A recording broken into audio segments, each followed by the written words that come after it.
Yeah, I think failure is the highway to success, and I know that sounds like a platitude, but society or people teach us, right? Mm-hmm. They say, oh, if you fail and feel uncomfortable, you've done something wrong. Mm-hmm. And what I try to do in all of my books and my presentations and my tweets is you cannot get to the mountaintop without taking a few missteps.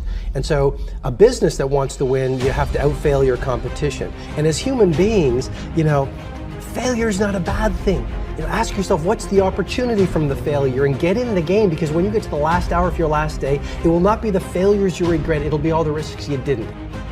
Every single one of us who both dreams and creates things faces voices of dissent, both from people that we know, from people that we don't know, and very often the most deadly comes from within. And if we don't take a thoughtful, conscious approach to taking on our unrealistic dreams, they just ain't gonna happen. But if you are up for the challenge, and I think you are, here are 5 steps that can help. Step number 1 is frame your dream. And here's what this means.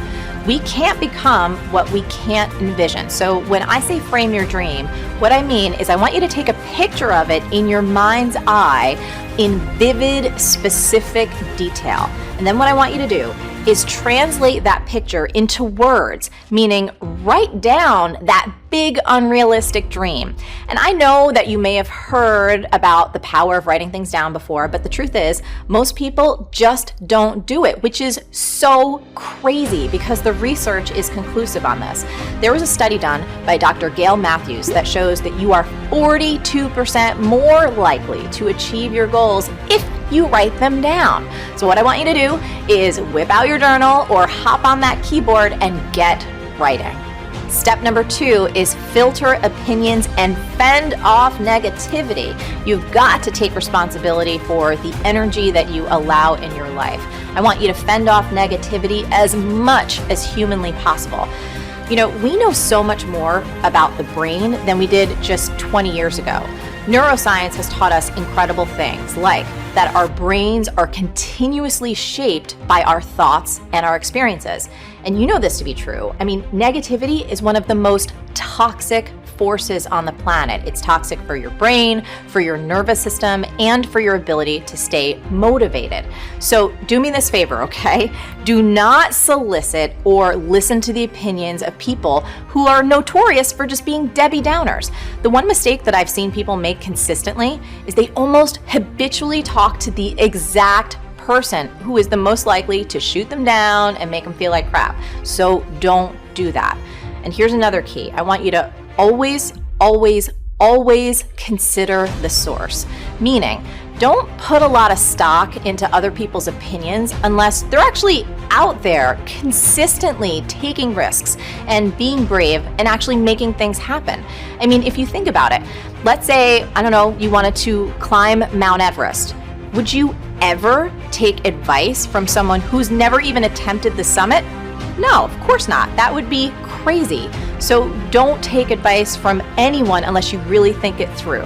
And I want you to ask, has this person achieved an unrealistic or impossible dream? Are they taking meaningful risks on a consistent basis? Do you admire who they are, how they live, and what they contribute? If not, do not use them as a sounding board for your idea. I've long since learned 4 things. To me, this is the road to true freedom. I have nothing to prove. I have nothing to protect. I have nothing to hide. And I have nothing to defend.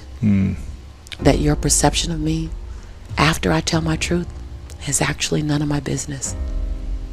My perception of me, that I go to bed as whole and complete as I woke up.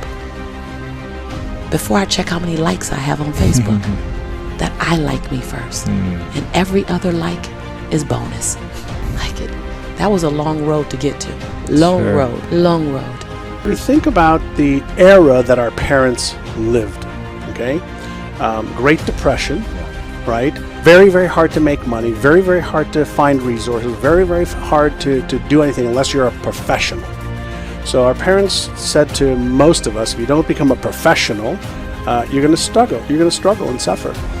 And even the professionals said, okay, so become a professional and here's your ceiling. of what you have. So we became conditioned to be worried of scarcity in a world that has no scarcity.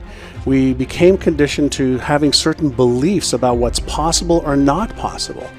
So even now, as we we're sitting here and we've got this amazing election time. One of the things I've been thinking about is, there are some people that believe that if Donald Trump wins, they're going to make a fortune, and there's other people that think they're going to lose everything. And I have a friend of mine who has got about $70 million in the bank that believes that if Hillary gets into office, he's going to lose millions. Wow. It's going to be really tough. And what really is going on in people's heads? It's all of their references, their beliefs, and their perceptions that are locked away in the implicit part of their brain that is driving those thoughts and even the behaviors. They may not even be aware of it. They're not even aware of it, yeah. They can be, but they may not be. And so what we really have to go back to focus on is it really makes no difference who becomes president or who doesn't. If you have the belief that regardless of what happens in your external world, you can navigate towards the success that you want. That's a belief. And beliefs are the lens by which we actually see the world and by which we behave. And so if you want to change your results, don't focus on changing your behaviors, change your focus on the beliefs that drive your behaviors. You don't achieve worthwhile goals quickly or easily. They take time. They take struggle. They take relentless pursuit day in and day out. That's what it takes. But also, things don't usually fall apart quickly either.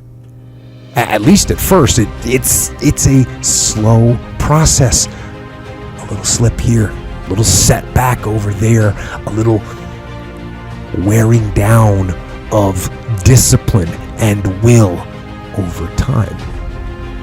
That's the thing. Success and failure are generally slow processes. Either slowly building things up or gradually tearing them down. And that's why I say you've got to pay attention. You have to watch. You have to watch every single second. Because those seconds, they turn into minutes. And minutes turn into hours, and hours turn into days, and days turn into years. And so, that second that just went by, that counted. And so did that second. And so did that one. And in those precious seconds, you were either building or you were decaying. You were either gaining ground or you were losing ground in that second and in every second. Every second counts. So make every second